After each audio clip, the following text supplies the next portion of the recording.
What's up, wrestling fans, trading card collectors? Welcome to another episode of Wrestling with Cards. Today we've got Doug Driesel back on the show. Looks like I've started a little bit of a trend having some repeat guests recently, but there's a reason I do this, a method to the madness, so to speak. Sometimes I see what people are doing on social media or the way they're collecting, maybe a mindset perspective that they have, and I honestly just think it needs to be talked about in the public forum, be it positively or negatively or maybe in the middle with some constructive criticism. I find that stuff interesting and the philosophical reason of the way we do what we do within the hobby, so I try to get those people on this show to talk about it. This time we talked to Doug about content creation and maybe what has changed from the last time we had him on. If you missed his last video, make sure to go check it out in the archives. We had him on for an interview about the NDWA. We also talked to Doug about how he operates with money and finances within the hobby, how he has changed his lane of collecting and kind of struggled to find an identity within collecting, and much, much more. But before we get into that great conversation that I hope you guys are going to learn a lot from today, here's just a few reminders of how you, the viewers, can help show your support for my content. The easiest thing you can do, it's free, you're already here, hit that subscribe button, you know the drill. We're trying to get up to that 1,000 subs. When I started this channel, I was like, man, it'd be cool if I could hit that milestone of 1,000. So we're getting closer. We'd appreciate if you could help get me there. And if you like this video so far, if you like Doug, if you've made deals with him on Twitter, or if you liked any of my other old videos, give this one a like too. And please make sure to share it on social platforms. Make sure to tell a friend, family member, wrestling fan, sports car collector, anybody that's in collectibles. Again, just spread the word about this video and my content. And it doesn't cost you anything other than hitting a couple buttons and hitting send, right? Make sure to check out the podcast I'm a part of. We've got two of them to talk about. Wrestling with Cards, the podcast. That's my solo podcast where I was talking about philosophical things. That's the kind of stuff I like to get into topics on that podcast. Not so much the nuts and bolts of wrestling cards per se. I mean, I do talk about that stuff sometimes, but there's a lot of topics or stuff I see on social media that I want to react to, and I think that my solo podcast, dropping one or two of those a month that I have time for, it's just a little bit of a better format for me to do that. So check that out on all popular podcast platforms. But wait, we're not done. The Worlds Collide Wrestling Card Podcast. Myself and Tony Vella from WrestlingTradingCards.com. Each and every week getting together to talk about all things wrestling cards. No topics are off limits. I'm sure we get some heat for some of the stuff we talk about, and the people that we're throwing under the bus are the people that were saying these guys are king of the mountain. But either way, it's entertaining, and I hope you guys enjoy it. And again, both of those podcasts, the Worlds Collide podcast and the Wrestling with Cards podcast, are available on all popular podcast platforms, so just search it out, whatever you like to listen to podcasts on.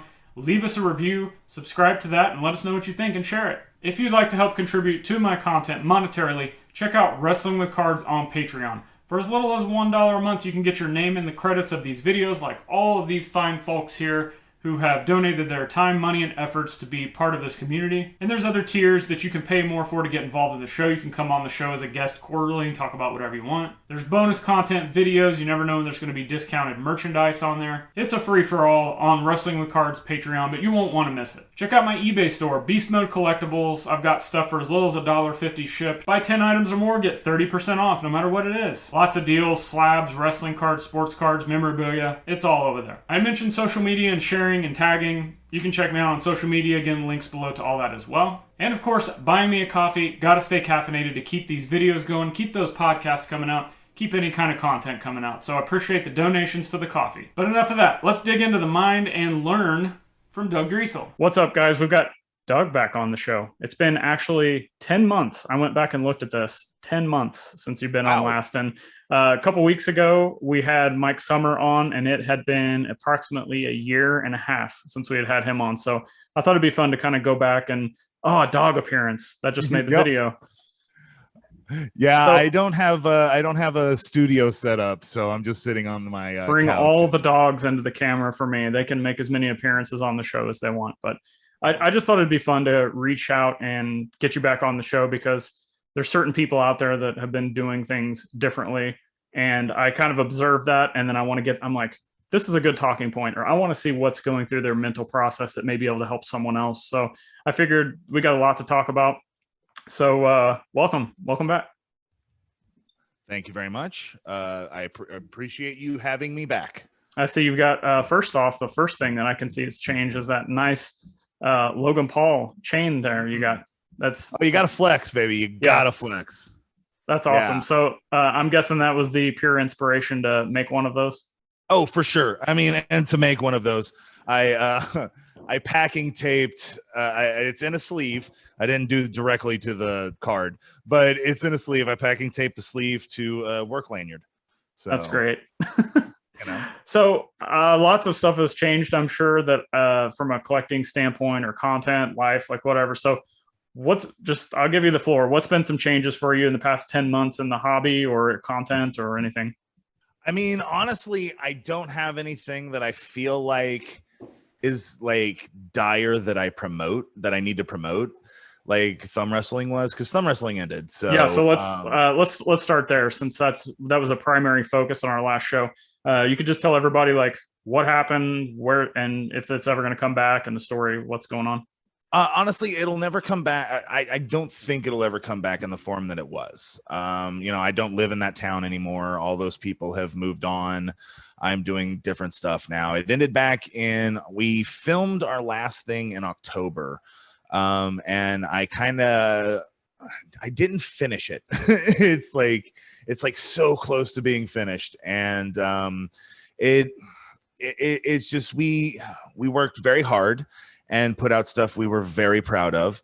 But at the end of the day, we couldn't either make it financially worth putting that much work into it or creative success. We couldn't get people to watch. So when most content creators know how that goes. Absolutely. And but unfortunately our production value was so far up there that it just we either needed to make money or we needed everybody to watch. Those were the two outcomes that would have been good for us.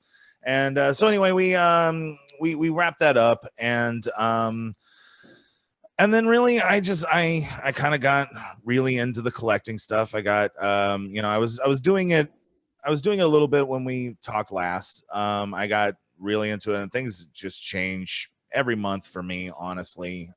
Which is something I want to touch on later in this interview. So, okay, yeah.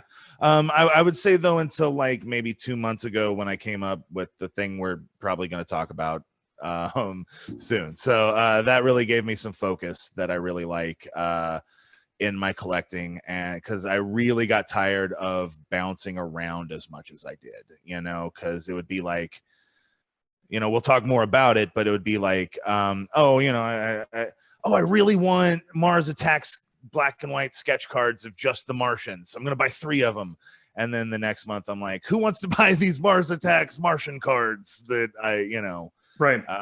And I just got tired of that cycle. So, So let's start with the first thing that I saw you change, and that's content creation. And you may not be doing the NDWA anymore, but now you've got Green Circle Trading going. You got the YouTube channel, and I know you're doing a lot of so like what kind of spawned that? And if you could talk about that, because I think that's something new that even though like I'll see your content and I'll try to share it on social media, I'm not sure that people have latched onto it yet or just haven't heard about it or maybe still associate you with the thumb wrestling. So talk about starting that new venture in the content creation, how that's going and why you've started it. Yeah, sure. Absolutely. And I think it's important to remember, like, you keep using the term content creation, and I think that's entirely apt. Like, you don't have to have a YouTube channel to be creating content in the hobby or elsewhere, right. Like, a Twitter feed, an Instagram feed, a zine, like it's all content, right. So, it's important to remember that. But, Green Circle started off like before the pandemic. My girlfriend and I were talking very seriously about opening this business that, in essence, was a video store. There were a lot of different facets to it. It was kind of like Meow Wolf meets Blockbuster, with a movie theater in there. But then the pandemic hit, and it was like, oh, the idea of owning a physical business now, yeah. And B, owning a physical business whose livelihood relies on putting people in a tight space together, it just doesn't work. But that was called Green Circle Video. That was we bounced around a few names, and that was the one we landed on when we decided we were actually going to do it. And then, pandemic hit, and then we just kind of didn't do it. And I kept Green Circle in my back pocket as sort of like my when I would talk about VHS tapes online, I'd post like, clips of my sold as blanks. And that was mostly what Green Circle was about for the longest time. And then when I decided I wanted to start really doing more card content, Green Circle really, it morphed over into being about card content. And then I added y'all because Green Circle was already taken. And I forget which one, but either Twitter or Instagram has a word limit or a character limit that kept me from doing all of the third words I wanted to do on that. And I didn't want to do like a number or something. And I just got frustrated. I'm like, y'all. Like I don't say y'all in my day-to-day life at all unless I am doing Green Circle stuff. But I don't know. I got frustrated, put y'all, and I was like, Green Circle, y'all. That works. I live in Arkansas now. It makes sense. So, So one thing that I immediately noticed was I was like, this content reminds me of better produced and obviously visual version of what I would hear sometimes on AM radio or early mornings if I happen to be up early on FM, like unknown stations where people call in and they're like, I got this, speaking of Arkansas, like I got this tractor for sale and it needs some work, but I'm willing to take, it was like a trading thing within the radio. And that's exactly what I thought with your content. So like it seemed like that was a little bit of the focus to start with. So why do you, I'm a huge fan of trading. We'll talk about that if you want, but why was the focus on trading with this new content push? Oddly enough, I didn't really put this 2 and 2 together, but my first job in radio was hosting the very type of show you just described. What a coincidence! In Houston, Missouri. That was my job. I mean, I was on air for 7 hours a day, and that really was only 30 minutes of it. But the fact that I took that off the morning DJ's plate was a main reason I got hired. Gotcha. So yeah. So anyway. I don't get money, like I'm just the kind of person who's like, money is necessary in the system that's set up now, but I don't like my mind. I'm bad with money. Like I don't understand saving money. I don't understand, like, I understand that I should, but like how and why? Those are questions that I can't answer. And I'm sure you're not the only one out there. This is why we are having this discussion right now. Oh yeah, absolutely. And I feel that a big part of not understanding money is overpaying for stuff and not getting enough back when you sell. Like, like I can understand trends. Like I'm starting to, especially like watching your show a lot and, some other non-sports cards investing things because I've been trying to get better. I'm not just like, hey, I'm ignorant, bye, but I'm trying to get better. But I, watching a lot of the shows, I'm like able to more understand trends and really relate it back to, living through the crash of like 96, know, and cards. Because like I was huge into comic book cards when the crash happened, like I've often made the equation of like, I really think like, unless you go with one of the big four grading companies, you're just gluing a top loader to a wooden plaque and trying to sell it at a flea market for $250, like, I mean, like, I don't want to slam anyone in particular, because like those people do good work. Like, right, it shouldn't be that way.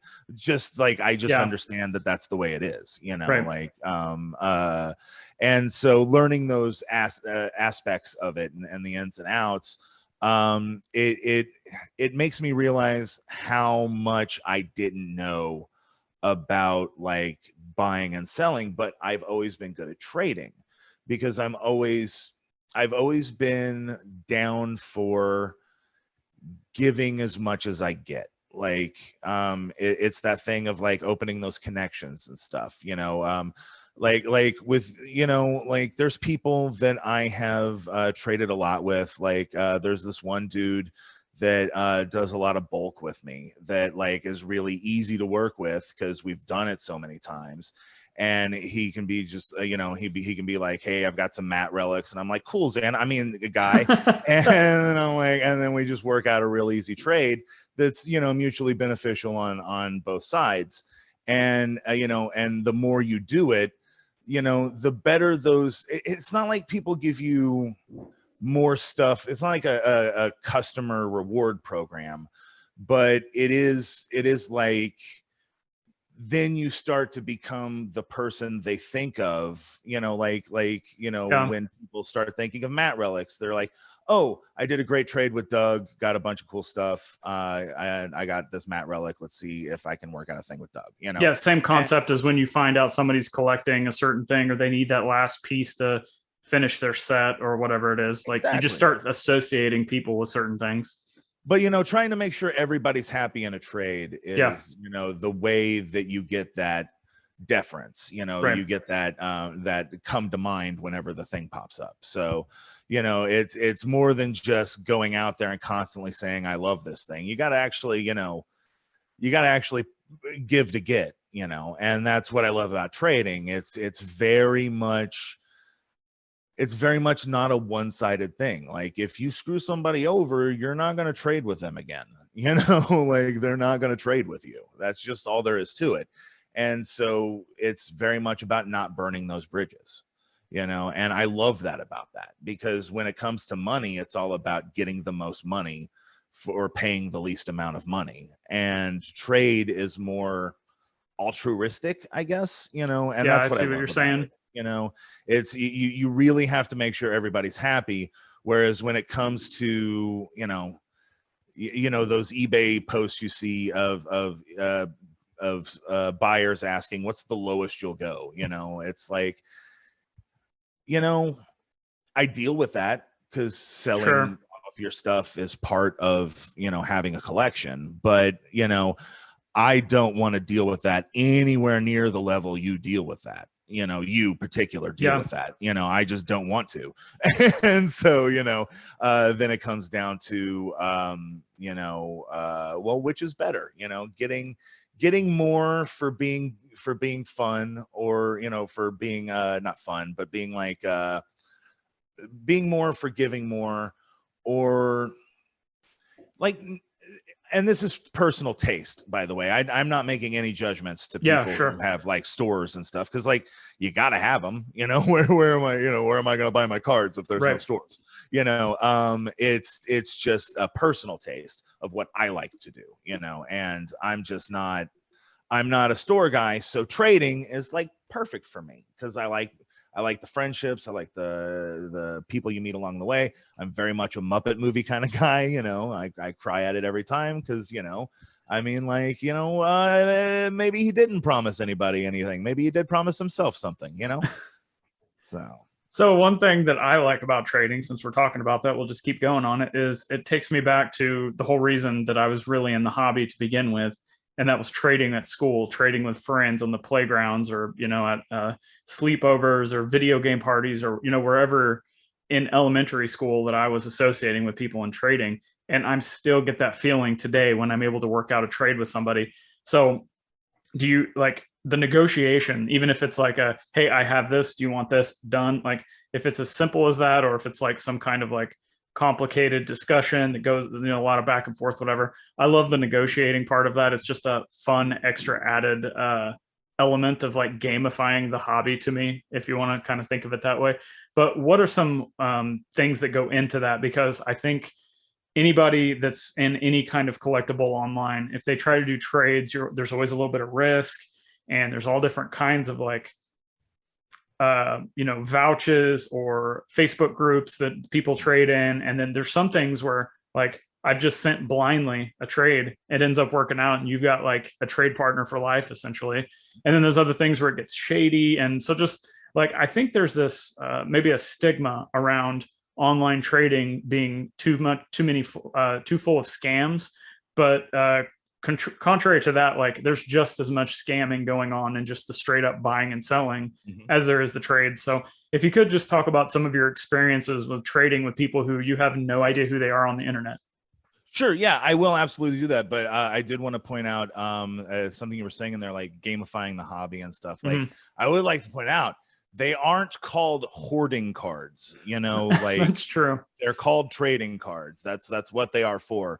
So it's like it's just bringing it back to its roots more than anything else. Yeah. But yeah, as far as like the risks and rewards, honestly, I have found more rewards than risks. I have more often than not, and maybe it's just because I have a relatable project, but I have found more often than not that people are more generous than you can give them credit for sometimes. Like there's a lot of times where the person wanted a really easy trade where I got a lot. And I was just like, like, this is not an even trade. Are you sure you don't want me to throw something else in there or whatever? No, I said, no, it's fine. Like, this is what I want. And I'm like, okay. And then I get it. And I'm like, man, I made out, Yeah. but they're, and like, but I can't feel bad about that because that's what they wanted, but then there's other, so those happen a lot. Those happen to me a lot, Yeah. But maybe it's just because of the relatable project. I don't know, but I do know that happens more often than not. Now, like I'm dealing with one right now. Like, that's the exact opposite, like I had somebody offer me Matt Relic that, it's a little more high dollar than I normally go for because I like because since I we'll talk about the project more later, but since I'm trying to get so many Matt Relics, I don't really go for the high dollar ones right now. So this one was like a rare exception, and I traded a few cards for it, and I sent off my cards. Still waiting on yours. And and I'm still waiting on the response of whether or not you sent them. So because I messaged the guy a few times, and but whatever, it's not, maybe that, who knows, maybe somebody got sick in that guy's life, who knows, maybe he's gonna send it later, like I'm not gonna go blast him on the internet or whatever, like it's a trade. That's the risk, you take that risk, and just like anything else with risk, you don't take that risk with anything you're not willing to lose, because like I wouldn't probably do trade. Like I operate pretty low end, honestly, in the non-sports and wrestling worlds. I don't really, I rep this. So, Which is fantastic. Yeah. I don't have a lot to lose mailing cards to somebody I've never met, but if I were doing a couple $100 card trades, then comes the whether or not I know the person, whether or not I trust the person, like I'm not going to do a couple $100 card trade with somebody that I just have seen on Twitter a couple of times, like, cause I'm not willing to risk losing that because that's a lot to me, but if it's not a lot to you, then trading is a great way to, have fun, meet people, and, get good for what you give. Yeah. Yeah.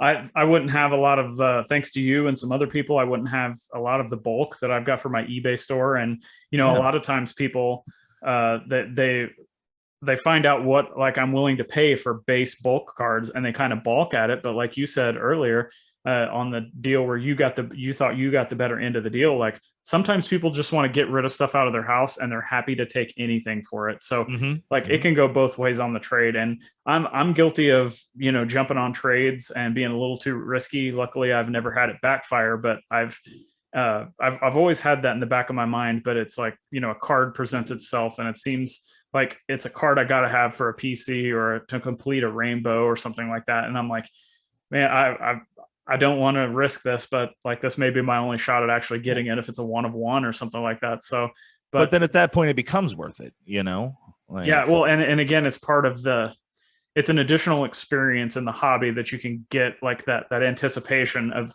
the actual trade, get whether it's coming, find the tracking number, check in your mailbox. It's the side bet. Yes. Yeah. Yeah. Also, it was really fun to talk about trades we've had in the past with that board game over your shoulder.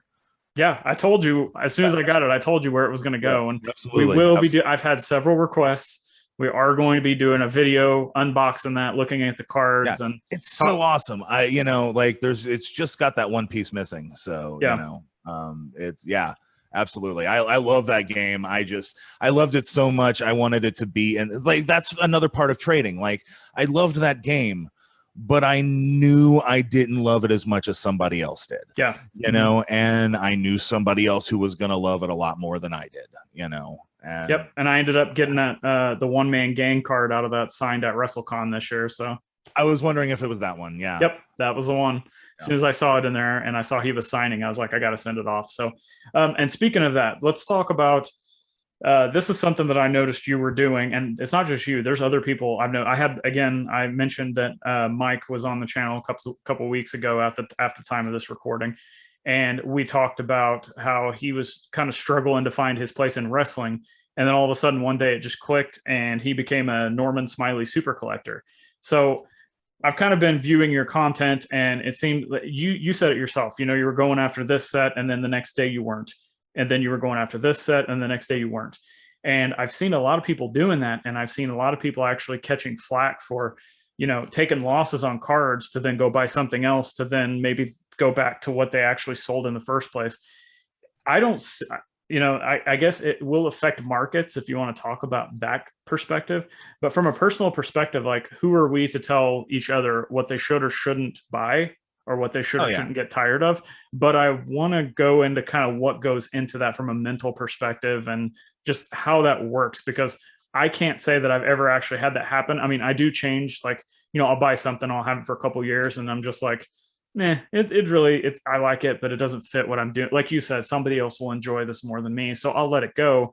And if it's at a loss, fine. If it's not, fine. But this kind of the quicker transition sort of thing where I'm really collecting one thing and then I just don't want it anymore. That's something that's kind of foreign to me, but I know a lot of people out there are kind of in that same boat. So talk about that. Honestly, I can't say that my ADD, I have a regular ADD, not ADHD. I don't know really the difference, honestly. Maybe just I was diagnosed before they added the H. I don't know, but I don't really seem that hyperactive. But anyway, the fact that sentence went to 4 different places explains exactly what I'm talking about. Is that that has to have something to do with it. But also I'm not as materialistic as I used to be. Like, this is a very materialistic hobby. Yes.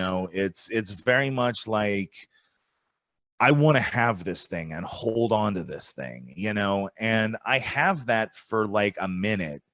And then I just don't want to have a bunch of stuff anymore, and honestly, that comes from living in LA for 10 years and moving once every 6 months. It got tiresome having my comic book collection, having my cards with me, it just like things started shedding until I moved back to Missouri with almost nothing, like it's really an extension of that. Honestly, I think it's just like, I really want to have that thing and see that thing. And maybe that's the same kind of mentality as someone who is a flipper, like it's like, just the difference is that they also plan to make money. Well, I think too, a lot of times, like if you're buying the items, you legitimately want them because of what they are, as opposed to the straight up flipper who is strictly looking for that to increase in value in 2 weeks. Oh, for sure. Sure. So I guess there's the other flippers that I know that are just like, oh, I'm so excited. I got that in my hands for 5 minutes, like, I gotcha. Those cats who are just like, oh man, the triple logo man or whatever, like they were just like, it was so cool. I got to sell that at my shop, or, like that kind of mentality. I think it might be akin to that, where it's just like, I really liked having it. Like when I had it, I enjoyed having it, but I don't enjoy holding on to things as long as I used to. So, honestly, I don't think there's anything in my collection, except for maybe the Museum of Cool Stuff, that I wouldn't get rid of for the right price. I just, I love all of it, even stuff that was gifts from my girlfriend. But, at the same time, it's just stuff. And so if someone offers me a whole ton of money that I can use to buy other stuff, Yeah, and like one thing I think people neglect, especially currently with economic thing, is like just necessities. Like sometimes things have to take precedent over pieces of cardboard, Yeah, absolutely. And it's just like the hobby is supposed to be fun. And this is for me. This is not a judgment on anyone else. This is just my own personal mindset. For me, when there's so much money involved, it's not fun anymore. Like for me, because the previous stated stuff Right. about money, it's just like money scares me. Like I want to have enough to be comfortable, in the system that we're in, but like too much money worries me, man. Like I see the people with money and I'm like, I don't know. Well, something I'll touch on too is you said, all this stuff. And like, as you can see, like most of these boxes behind me is actually eBay inventory. So I don't count that. But like, I try to make I have this minimalistic mindset as far as stuff goes. So I like to color up and get like the cooler stuff I really don't want to sell and just get less of it and kind of put together little projects and stuff and, curate what I like to keep instead of just buying a bunch of stuff. And that goes into the curation. Before we go there, I will say we've dropped a little hints throughout this interview about what Doug might be putting together. We're not going to go in depth on that in this interview. You'll have to stay tuned next week for us to get into this project. It's going to be an episode of a collector spotlight because Doug's doing something I've never seen anybody do before. And that's what I like to do on those shows is highlight collections or sets that people are just doing differently or, something really cool. So let's talk about curation and a museum of cool. And maybe that's something that you can, you've put your focus into. It's maybe not this set or this player or this, association. Maybe it's just the 1 or 2 or 15 or whatever pieces that goes into this. So talk about that and what you've got going on with that. All right. Well, the Museum of Cool is really just exactly what you said, is an attempt to focus that unfocused energy of I want I want this thing and I want that thing, and I want, but also engaging with other people and other collectors, and also kind of to rib my girlfriend who actually works at a museum. So, like calling it a museum was kind of like, I run a museum too, but yes, the idea is honestly, I had this Patreon from back when I was a stand-up comic. And there were people who just have not stopped supporting it, and I haven't put anything on that Patreon in a very long time. And I've been still getting like $13 a month every month for that. And I realized that, and I'm like, well, let's put that to use then, as like a base starting point. And then so the idea of the Museum of Cool became like have a Patreon page where people can go and support, and if they support, they get to just help decide what the next thing is going to be, like what the next exhibit in the museum is. So like, so far it's just been rollover from the previous month, and the people who have not been supporting, that have been, supporting monetarily, but not paying attention to what's going on.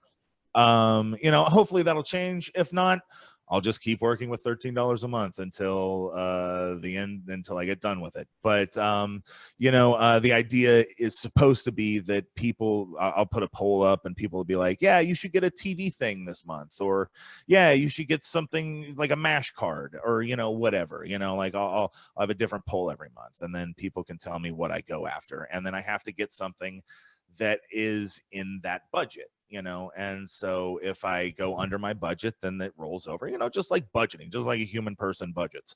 It's just like that. And then, so far it's been very unfocused because it's just been what I want to do, like, I mean, I've actually got the Museum of Cool right here, it's like a Professor Bobo art card, from Mystery Science Theater 3000, Polish Star Wars that card. Yeah. And Herb Albert from Herb Albert, and that's is Tijuana Brass.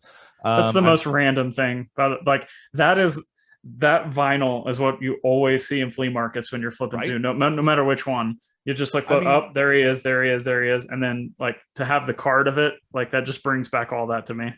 see, that's why it's cool, you know, Yeah. like the other main thing is that I wanted the stuff in the Museum of Cool to be cool. Like, yes, it's a cheesy name, but it's I think it's great. apt. You know, it's like it's a very apt of what I wanted everything there to be. Is I want a cool stuff, you know, and not like the Museum of Wrestling or the Museum of, you know, MASH cards. I don't know why I keep bringing up MASH cards. I don't even like MASH. But you know, like that kind of thing, you know. Well, and it doesn't box you in to a specific thing. That's what I like about it, because like, you know, this channel is called Wrestling with Cards. It is about mainly wrestling cards, but I also occasionally will dabble in something that I also have an interest in. So it kind of naming, you know, if you naming it something like that doesn't pigeonhole you into just doing, like you said, Museum of Wrestling or Museum of MASH or whatever it is. That so I think that's really cool. Now, is this something where is this going to help you? Like once it goes into the museum, is this something that helps you kind of focus on what's more important as far as like, is this going to remain in the museum? Can it get replaced based on votes? Is that helping at all with that? Honestly, that will come into play at some point. But right now, since we're just like right now, I'm waiting on a bid that will end tomorrow for what I hope to be the fourth exhibit, an Uncle Jesse graded SGC Wow. 8. Awesome. So yeah, it ends the bidding is I'm the only bidder, and it ends tomorrow, and it's at $5 and $3.50 shipping. So I am hoping that we win. If not, I'll get an old Bowie card graded by ASG. So you know, There you go. so yeah, but that will come into play once I get more stuff. Like I'll have to figure out how I'm cycling things through and all of that, you know. Maybe you know, off the top of my head, maybe the cards will get sold, and then that will go into the museum pot, and then let me buy bigger cards for and then the museum grows that way, you know. Instead of having this base refractor, you know, Polish Star Wars card, I have like the you know, the green refractor, you know, I later on gotcha. down the road, Okay. or you know, whatever, you know. Who I really haven't planned that far ahead because it has to fill up an entire IKEA bookshelf before I have to worry about that. Gotcha.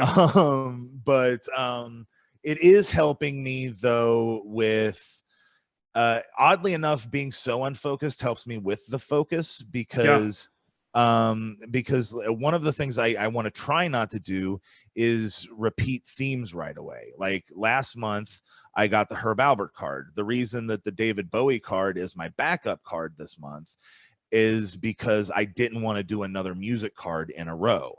But right now, the only two cards that interest me at all for the Museum of Cool are the Uncle Jesse and the David Bowie. So if I don't get the Uncle Jesse, I'm just going to have to break that rule I want, you know. Right. But it does let me think about that, you know. It helps me to think about, you know,